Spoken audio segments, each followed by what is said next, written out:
A UK probe into suspected bribery at Rolls-Royce, the engineering group, has spread to Nigeria in the latest blow to a company already facing investigations in multiple countries. Britain's Serious Fraud Office is examining Rolls-Royce's former energy operations in the oil-rich West African state as part of a wider inquiry that also covers Brazil, Indonesia, and China. The addition of Nigeria underscores the seriousness of allegations against Rolls-Royce and highlights the growing focus by Western investigators on suspected misconduct by businesses outside their home states. Our 26th Annual World Economic Forum on Africa just ended in Kigali, Rwanda last week with a call for African leaders to develop policies that will drive the African economies. Now, the theme of this year's meeting was connecting Africa's resources through digital transformation. The question remains, what potentials do connecting Africa's resources have on building a strong African economy?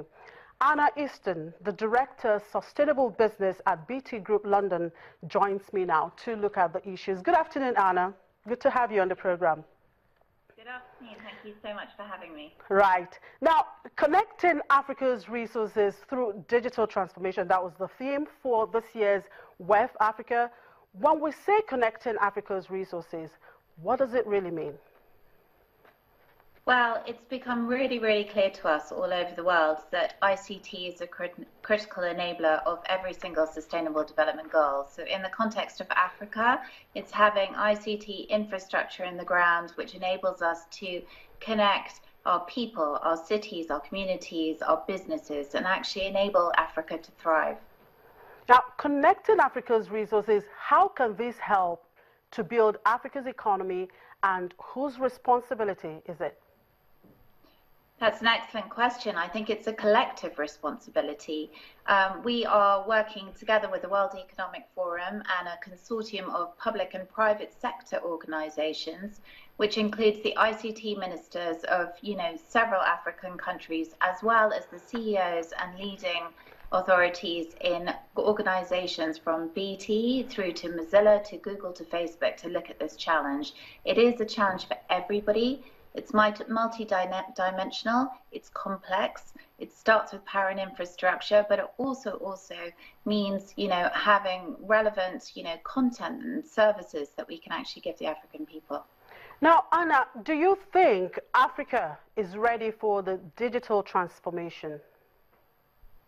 Well, it was really interesting being in Kigali this week because actually, if you look at the transformation of Rwanda, if you look at how they've embraced not just basic infrastructure, but also complex concepts like smart cities, then I would say yes, in some parts of Africa, the answer is absolutely yes. In other parts, in other countries, there's a lot of work to do to plug the gaps in power and infrastructure.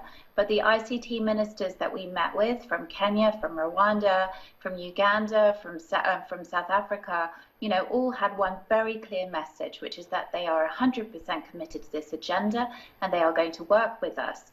And one of the things that we announced while we were in Kigali is a target to actually bring 25 million people online in the Northern Corridor of Africa by 2019. That's only 3 years away. It's a hugely ambitious target, but everybody, stated that they were absolutely passionate to delivering that. Now, Anna, part of your plans at BT Group, I suppose, is providing internet access to 30 children's villages across Africa. What does this entail, and what benefits has such an initiative, have presented?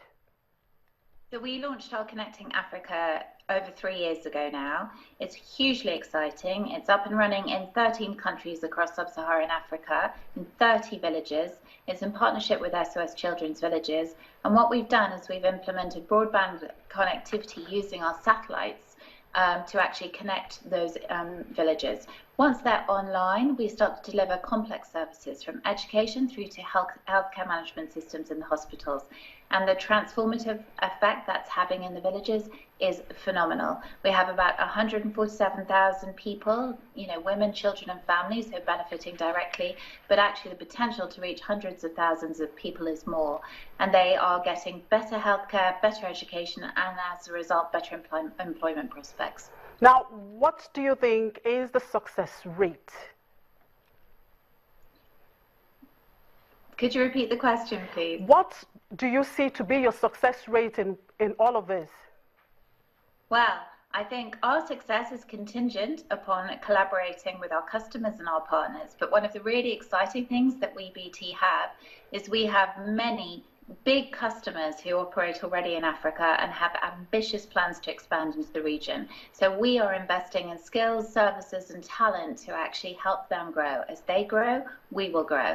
And I think collectively we can help them. You know, we can power, we have the ICT infrastructure that will empower their sustainable development agendas. So together, working together, we will absolutely thrive. And I think it's a phenomenal opportunity in Africa, and it's a really exciting time. All right, thank you very much for your time, Anna. Good to have you on the program. Thank you for your time. Thank you. Right. Anna Easton there, the Director of Sustainable Business at BT Group, London.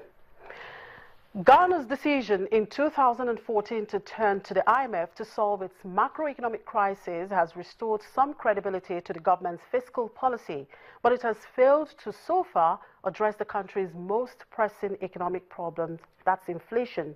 Inflation has continued on an upward path and now stands above 18%, far above African averages. In an election year, can the opposition nail the government on an issue that voters care about and on which it's almost impossible for the government to argue policy success?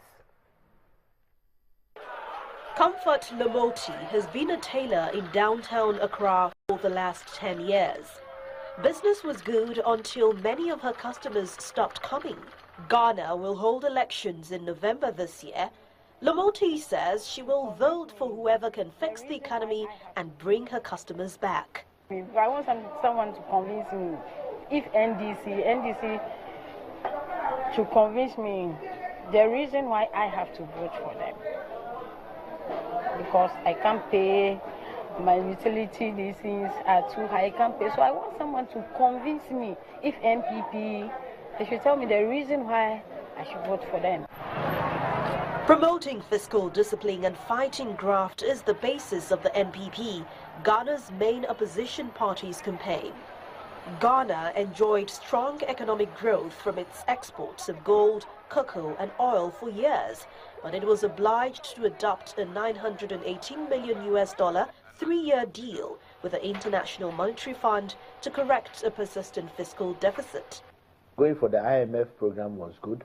The IMF has been too soft on the government, okay? If they hold on to one of the disbursements, government is looking for a 218 million disbursement, the fourth tranche.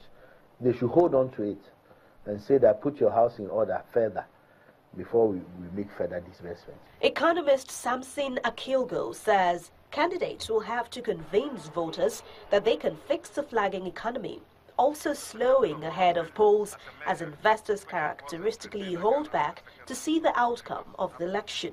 The key thing really is that we're going to see, cost of living deteriorate in an election year, that people would go to choose government.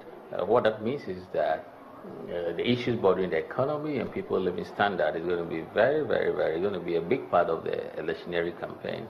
And how do we get people to understand that some of these policy initiatives that have been taken are for the medium to long term benefit of the economy? I think really those are going to be the topical issue. Food inflation rose to 8.4% in April from 8.3% in March, according to Ghana's Statistical Service. The central bank expressed concern over the gradual rise in those numbers over the last year. Many fear what was once a model for Africa and one of the continent's most promising economies is quickly losing its shine.